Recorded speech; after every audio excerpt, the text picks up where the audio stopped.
السلام عليكم أخوي. آسف، أنت ما ممكن تكون أخوي. أنا أخوك وظل أخوك، ألتمس منك العذر، أرجوك سامحني.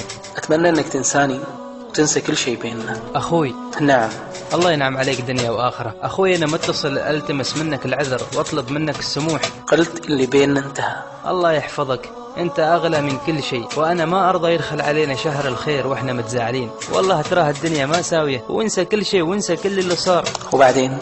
ايش بعدين ما بعدين يا اخوي؟ انا اقول لك بيدخل علينا شهر رمضان، شهر الخير والبركة، فيها المغفرة. ما يجوز الشخص يدخل على هذا الشهر وشال الحقد على اخوه.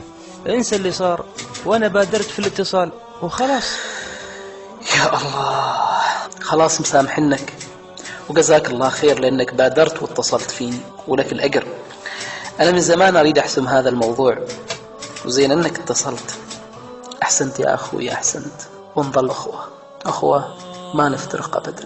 اللي زعلان على أخوه، اللي زعلان على أخته، اللي شايل حقد على جيرانه، اللي شايل حقد على أصدقائه، أو حتى على الأشخاص اللي تعرف عليهم عن طريق برامج التواصل الاجتماعي، أريد أوصل لك رسالة واسمعها مني.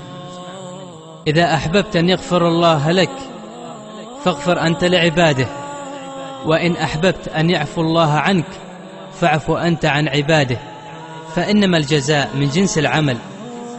أخي في الله، افتح قلبك المغلق بمفاتيح التسامح، واطرق الأبواب المغلقة بينك وبينهم، وضع باقات زهورك على عتباتهم، واحرص على أن تبقى المساحات بينك وبينهم بلون الثلج النقي.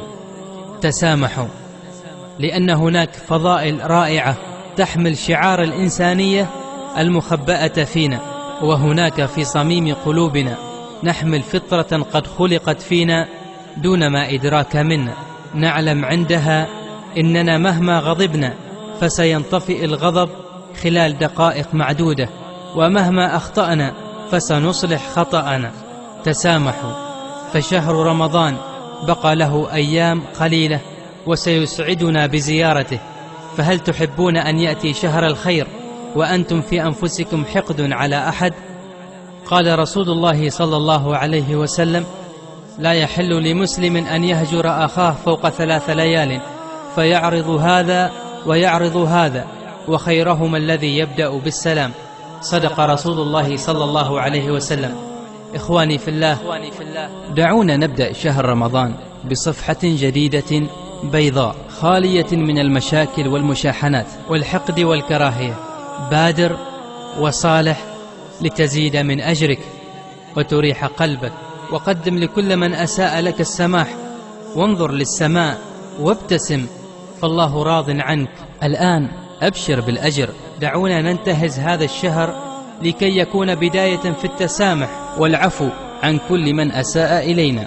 هنا أقول: اللهم إني عفوت عمن ظلمني، اللهم إني عفوت عمن أساء إلي، اللهم إني سامحت من اغتابني، اللهم إني سامحت جميع المسلمين. اللهم آمين. تقبل الله صيامكم وقيامكم، وكل عام وأنتم بخير. اللهم صل وسلم على سيدنا محمد، اللهم صل وسلم على سيدنا محمد. رسالة